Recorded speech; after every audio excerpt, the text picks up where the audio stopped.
Alright, I'm going to assume it's recording. Yeah, actually, no, I'll quickly check. Because this is... Oh, nice. The game is very resilient between going between windowed and full screen. Anyway, the game is Sombre, which, yeah, it's a weird time for me right now, but I figured this would be a good game for doing the eye tracking with. Plus, I can have a little bit of fun with it. Since the green, as you can see in the view here, that there is green, also red and blue and such in the game. So the green that I use for the eye tracker may not be best. And I realized, I could put it to white. Then also dawned on me, I could change the pixel format, thanks to FFmpeg being pretty damn awesome, to be 1-bit. Because that gives it this dotted look. Because it only understands black and white. That's it. Well, anyway, this is Sombre by Introversion Software. Same people that did Prison Architect. And I like it. I think it's a good game. It is different, but it is good. It is good. And I hope one day to have a VR headset so that I can see how that is. Because it does have an experimental VR mode. And just pretty cool. Anyway, new game.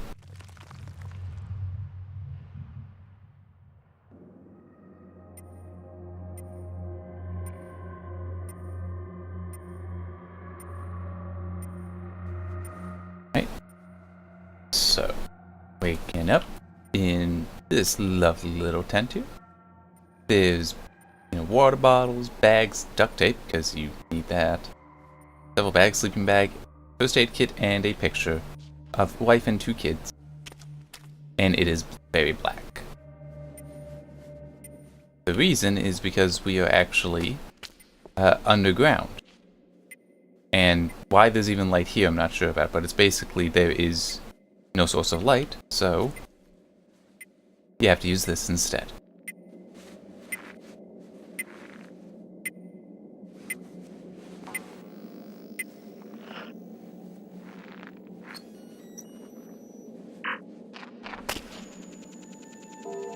It's a LIDAR scanner, and the dots... So, LIDAR, laser interferometry distance and rangefinder? I'm not sure. That might be it. But anyway, it uses a laser to determine the distance you are from any object. And the idea here is all the information is being displayed on the headset. So, it changes colors, so you know you're near or far, but also has this neat occlusion thing to it. Like, personally, I do think that's neat. There. And I only just discovered this because I launched the game just to make sure on one thing. Because it doesn't show you when you change chapters, really. But there are multiple chapters in it, so multiple levels, so that's when I'm going to try to have the breaks. I didn't realize if I just hit middle mouse button, it locks the thing on. That makes it a bit easier. Unfortunately, the performance isn't going to be great. Here, actually, let me check. Okay, here, let me try that. Leave that out. Oh yeah, that's helping. Just since I'm also recording, there's that extra load on the CPU, and the game does definitely use the CPU. So, yeah. But yeah, this is... I don't know, I just figured... I enjoy the game, I think it's fun. But then also, I do enjoy Dear Esther. That is a game that I very much... I actually reviewed this game, and I... Oh wait, no, that never came out. Sorry. It reminds me of Dear Esther, and I do enjoy Dear Esther as well. I don't enjoy Gone Home so much, but that's another one of those games that's in that storytelling thing, but it's... I know Dear Esther... Gone Home just never had an interesting conclusion to it for me. This does, as does Dear Esther.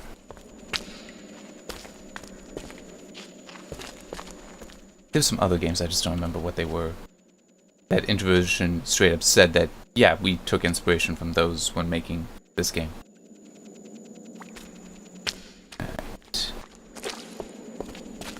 Yeah, so let's keep going. So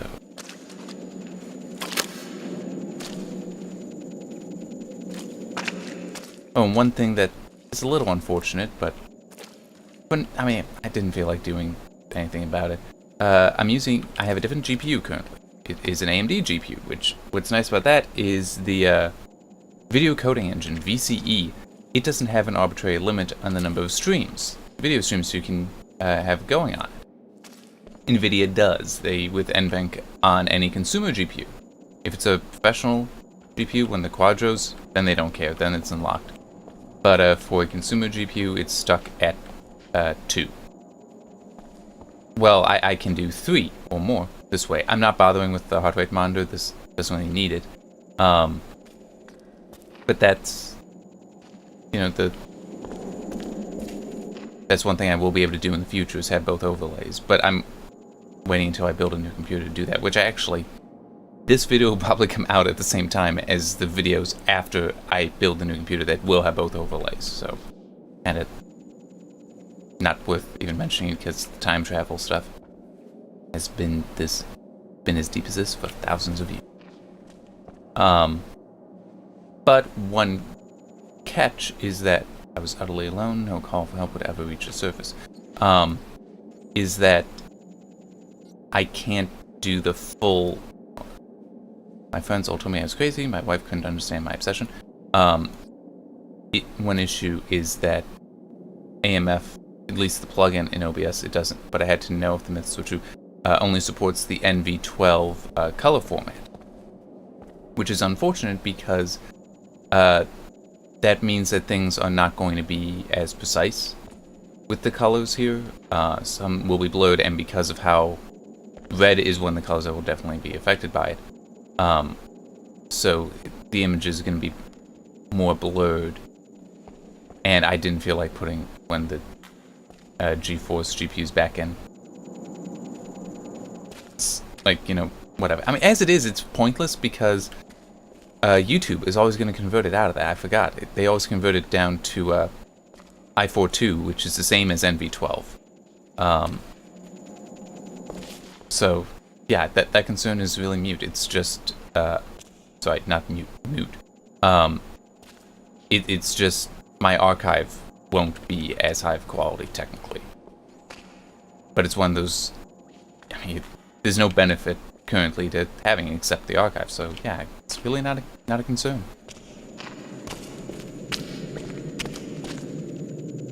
And you know, something else I can say, because I've been trying to try not to spoil what games I'm going to do the recordings in until, like, I actually have the recordings done. But by the time this comes out, those recordings should be done. I'm hoping to do Outlast 2 as the first set of recordings that are both heart rate and gaze tracker with the new computer. Just since I started the channel with Outlast, that seems appropriate to use Outlast 2 as the first. That will be a complete run, complete set of recordings with both. And I don't know if I will. I'll see about continuing to do the gaze only like this is. Afterward, it's just it may in the main schedule, the Monday-Thursday schedule will probably be the whole both heart rate and gaze, and then just have it be when I feel like it, when I have a good game for it, doing the gaze tracking only for other games. Because, you know, like this, it shouldn't need the heart tracking. Portal games wouldn't need it. Antichamber, which I'll schedule this after Antichamber. Shouldn't need it, and so forth. It's, you know, yeah. I don't know what I'll do next. I might could try to find another puzzle game that I have and could do this with.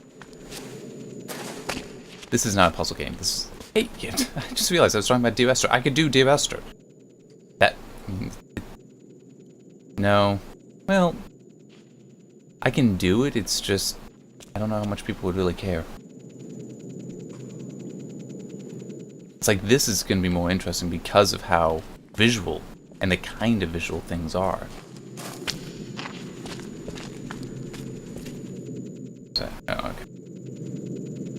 Alright. Oh man, I just remember one thing that I'm kind of not looking forward to. With the Dead Space 3 heart rate recordings, I caught how, hey, my resting heart rate has gone down. Oh, it's because I've been working so much that has had me walking and standing a lot, so I was just healthier.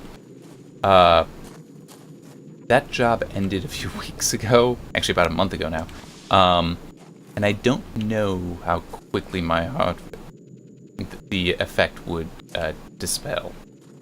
Hopefully not completely, but we'll see. I actually did do some test recordings with both overlays just to make sure I could do it, and it worked wonderfully. And that it looked like my heart rate did go back up, but it was also still able to stretch down. Like I could be at enough rest, I would go into the 60s. So that was, but it's not like how it was before, where suddenly my resting heart rate is actually like 68 or 69, something like that. It's just reaching down that low. Ah well, that's how it is.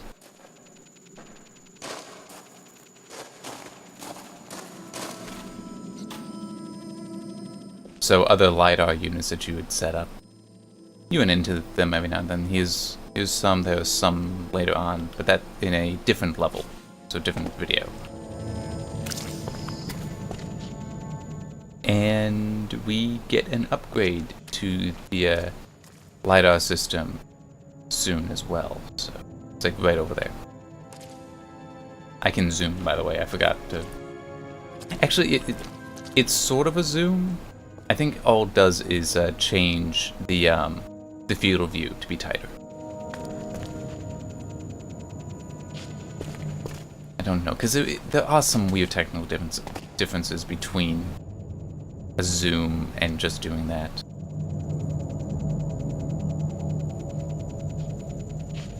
A zoom will also have field of view tighten, but I think there's something else that it does. I just don't remember. And I could be completely wrong. Really could be. I just feel like there was something different that I had learned about. I just don't recall what it is. Right. That chirping is the upgrade.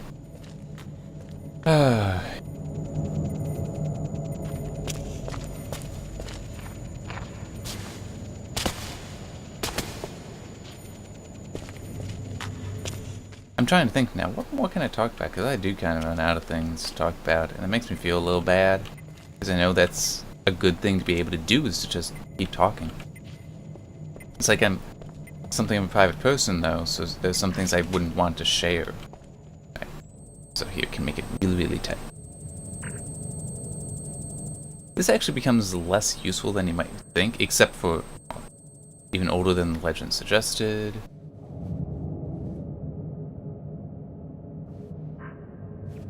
The resolution was astonishing. Never before had such a powerful geological scanner been available. Ooh. And we get an experimental upgrade later on, too. Makes it even better. But yeah, for range being tightened down, the aperture is really, really helpful. But when you're near, it's not so much, so let's open it back up.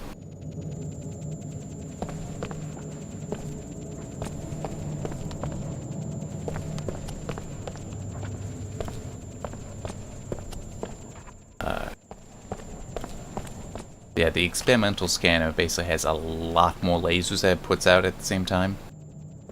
So it puts down dots much, much faster.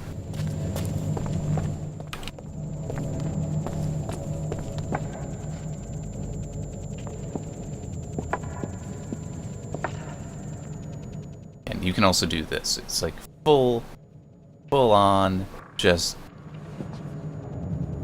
yeah, almost omnidirectional. It's just everything in front of you.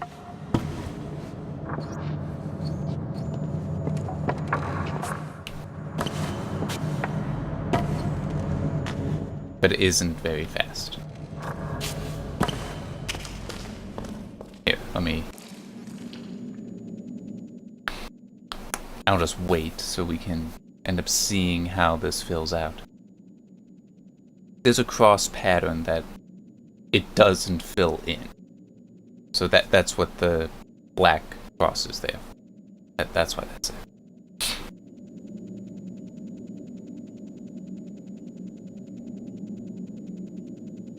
It is... I like this. It is just an interesting thing, especially here. Let me turn it off, because that's basically full. Now you can see, just things being missed because of the extent to which this works and how this works. And right there. But also just how it's only one side of it, and it's like there's nothing there. No, there's something there. You just don't see it. It really is neat what Introversion did, and I hope that they are able to find ways to apply this in other games. I would love to see a horror game that can put this to use appropriately. Just, I don't know how well it would work. And actually, I did see one game that sort of has that concept to it. I don't remember the name, but I was thinking about it, but I looked at some reviews for it, and I didn't really feel like spending much money.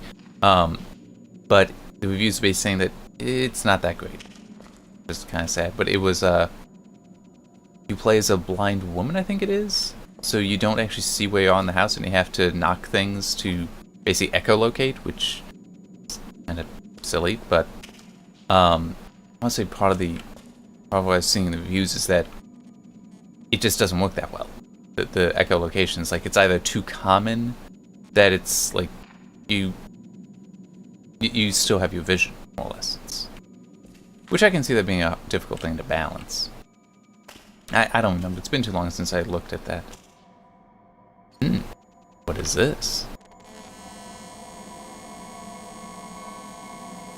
Some of this stuff does more or less get explained. Some of it you have to guess at. I mean, it does do a good job telling the story here, in that it doesn't tell you everything. And it shouldn't, because some of it is mystery.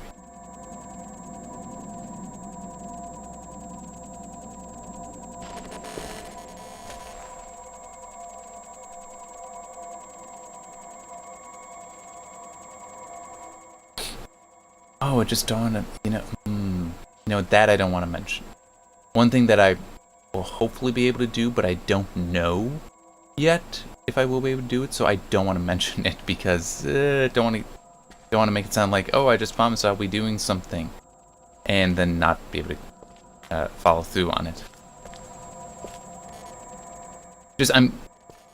I'll say this much. There's something I'm considering doing that I hope that this experience, doing the Body and Games videos, be appropriate. Would fit well. And also, I just remembered I recently, for when I record this video, changed the icon, changed the logo. Somebody looked at it, and they read it as Teabag instead of T-Bog, because it's TBOG, but the O's replaced with the heart. I had never noticed before that the heart kind of had a triangular shape to it, like an A. So I couldn't. It's not correct that he read it as Teabag with an A there. But it is wrong, in that it's supposed to be an O. So I had found a different heart, and went in and had to color it, because what I found was actually black and white. Well, grayscale. That took a few hours, but I got that in there, and I think it looks pretty well. Looks pretty good. And I also added a ring to it, which ironically you won't see it here.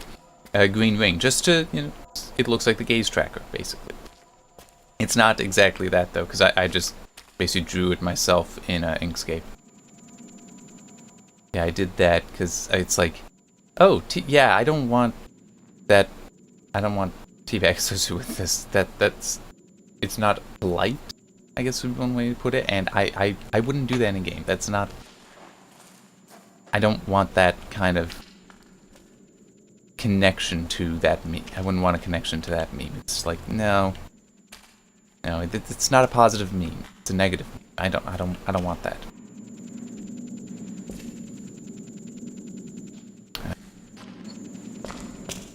forgetting to just hit the middle mouse button and toggle this thing on.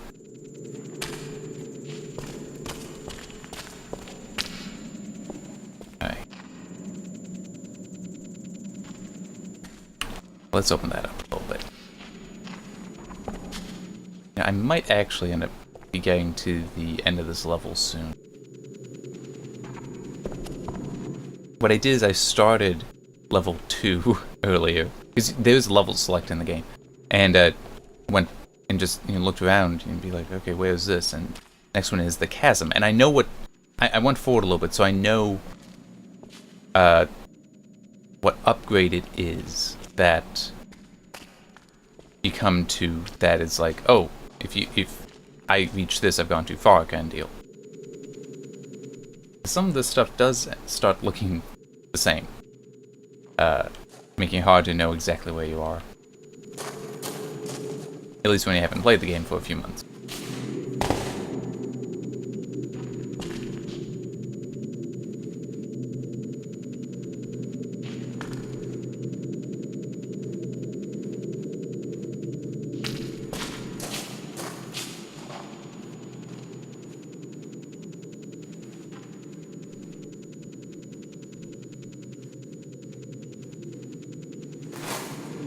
Oh, what can I talk about next?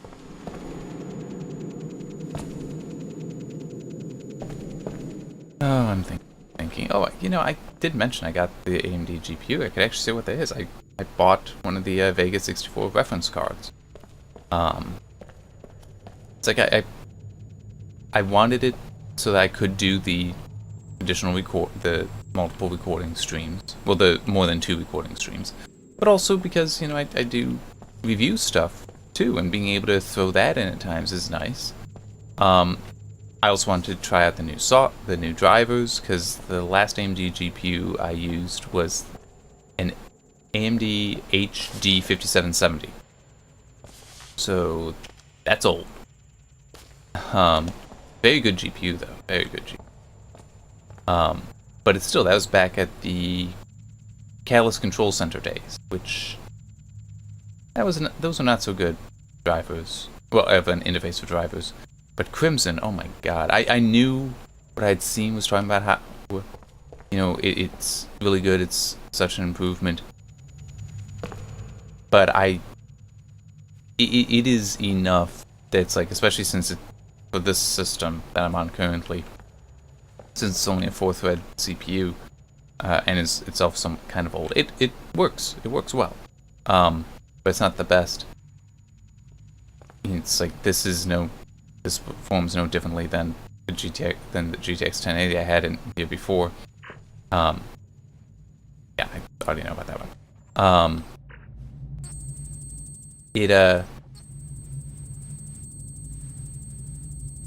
I would stick with AMD at this point because the drivers are so nice. It's like NVIDIA needs to step up the game on that, because the usability is far and away better on AMD. And also, because people are like, oh, but AMD drivers are crap. It's like, the thing is that whenever you actually look into that, what you find is they're no more crap than NVIDIA are. It's just, for whatever NVIDIA has enough of the mind share that when they have a problem, and it can be a serious problem, it's like, oh, you need to fix it. It gets fixed, and then nobody cares. If AMD has a problem, even if it's a minor one, people remember it even after it's fixed. It's like, that's what the situation is somewhat, where it's like, neither's really perfect with drivers. It's just people choose to remember the failings that AMD has and refuse to remember the failings NVIDIA has. But then I've experienced issues with NVIDIA drivers over years. Issues that I don't think it was all that long ago I found still exist.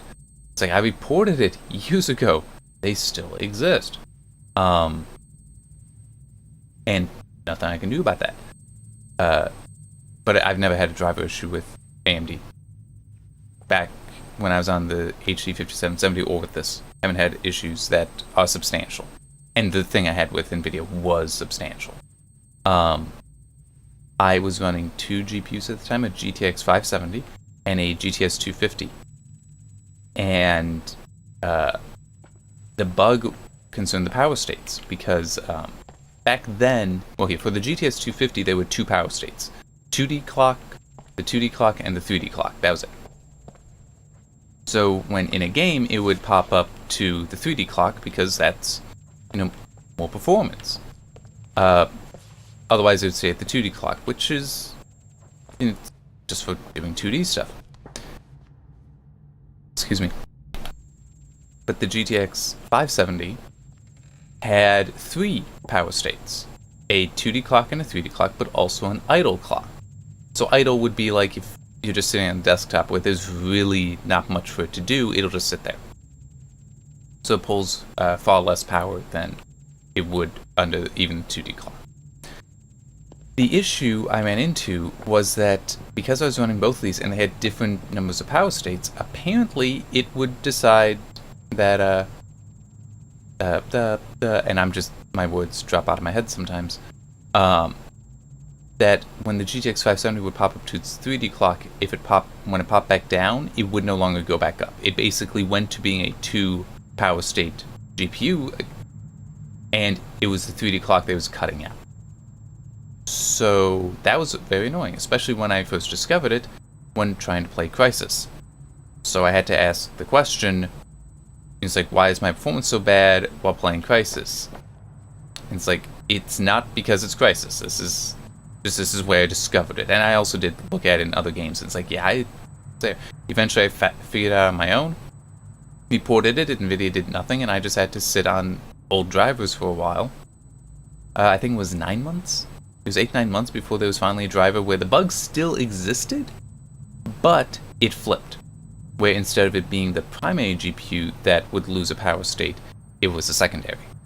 So basically the GTS 250 would get stuck on its 2D clock, but I didn't really care. Because the main thing actually driving the display, it didn't. It didn't get stuck. So yeah. And I want to say it wasn't long ago I observed something like that happening with the GTX 1080 and 1070, where I was seeing a power state lost. Or just getting stuck in a power state when it shouldn't have been. And it's like, oh great, so that's still kind of a thing. But I think it was also it was happening to the GTX 1070 at least, which was the secondary card, so. Wasn't the driver, the display driver that was, it wasn't the GPU driving the display that was affected, so that was good. But still, it's like, really, this is years old. How have you not come up with a fix for this?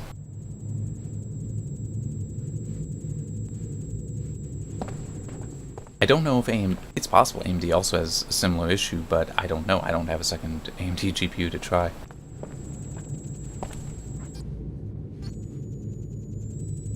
And that's not something I'm going to invest in currently. I just don't need it. And it's like, one of the things to the new computer I want to build is a much more powerful CPU, because that's really what I need. I mean, I play a gaming. When I pulled up the options earlier, it said my monitor's resolution, 2048 by 1152. That's only a little bit bigger than a 1080 window. Super nice that it's bigger. Oh man, it really is wonderful. But it's still basically 1080 performance is what I need to look at. The GTX 1080 and RX Vega 64, those are targeting those are targeting like 1440 at 60 frames per second or higher, so they're more than I need. It's the CPU most likely that's holding anything back. So I don't need a second AMD GPU to crossfire. It's just not necessary.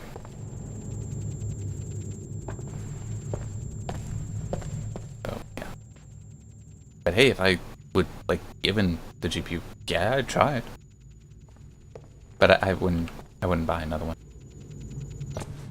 Especially not right now. The pricing is still kind of in flux, and I want to say that AMD has said that there will be a Vega refresh. Maybe they didn't say it, but it's just the speculation that there will be a Vega refresh before they put out Navi. It's like, maybe the Vega refresh would be worth it. Don't know. And, you know, now that I think about it, they would almost have to put out a Vega refresh. Because chances are, they had said before they want Vega to cover the entire line. The entire product stack. Well, they're still using Polaris, so it would have to be like the RX 600 series would feature Vega. And I wouldn't be surprised then if that's also when they just update the Vegas as well to from Vega 10 and 11.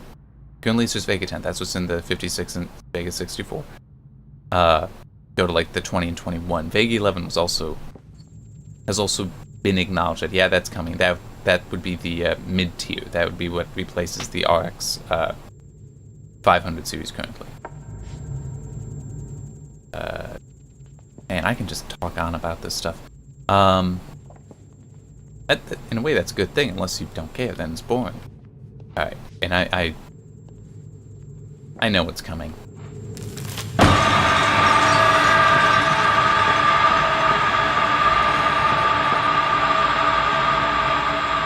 And yump, and it's gone. When that first happened, it did scare me because it was like, what the hell? It doesn't happen that much throughout the game, though. It does, stuff like that does continue to happen, but not enough for the heart rate monitor, I think, be worth it. But yeah, Navi though, when going back to the GPU stuff, Navi should be interesting. Because in theory, well, what we know about it is that it should be scalable.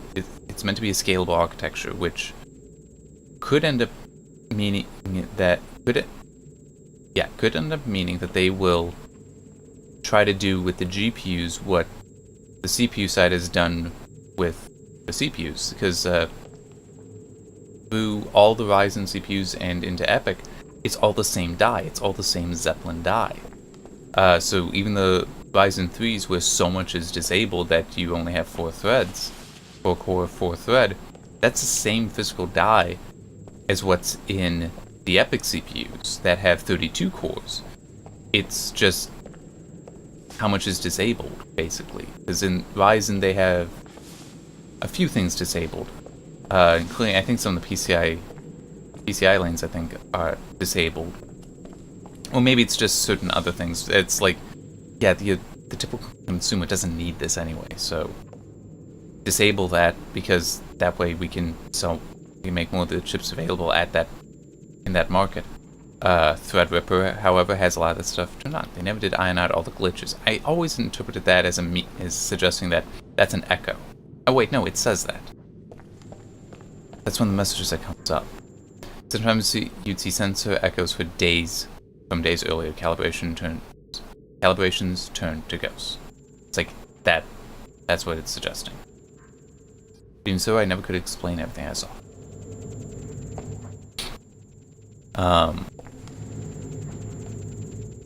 Yeah, if AMD manages to have the same kind of success, where there's a Navi die that can be used across business and or across professional and consumer without compromising one or the other, because that's what a lot of people pointing out is that Vega is not a consumer targeting design. It's professional targeting, because AMD only has the R&D to do one GPU architecture across the entire stack. And that doesn't work well. Whereas, I mean, that's also what they have done with the CPUs, though. The Ryzen CPUs, those are technically professional targeting. That is, Zen is a professional targeting design. It's just that it works very, very, very well in the consumer market as well. But in GPUs, though, you can be so specialized that doesn't help so much. It's like, yeah, we got a very healthy compute component to Vega. Thing is, a lot of people don't use it too much, but that may be changing. The FP16 stuff to effectively double the amount of compute is going to be helpful as games start to use it. Let me see. Wolfenstein: The New Colossus, Far Cry 5 are both stated to be using. I don't remember if any other games have been announced. But, yeah, so that'll be interesting to see what ends up happening with that. But yeah, with Navi, you have to hope that it lets them somehow differentiate between their professional and consumer GPUs well enough that they can be more a direct competitor in the consumer market. Because they are a direct competitor, it'll let them like cut down the size, increase efficiency. Because yeah, that's part of it, is that people talk about GCN and how it's such a bigger architecture, it's so much fatter, it uses so much more power than NVIDIA. It's like, yeah, that's because it has this very large compute component to it, and those circuits take power. It's just how that is. And because they can't remove those, they need them for other other markets that they sell Vega in. Maybe Navi will let that be disrupted. We'll see. Whereas NVIDIA, they can just have multiple different architectures all for the same thing. Like, let me see, there's GP104, GP102, GP100. There's GP106, I think. I'm just thinking about the Pascal variants. I don't remember if there's a GP100. No, there is. But yeah, it's like those are all technically different architectures. Like currently with Vega, there's one. There's going to be two. Okay. Back here is where it changed the level. So this video is done. Because that's the next thing. Alright, so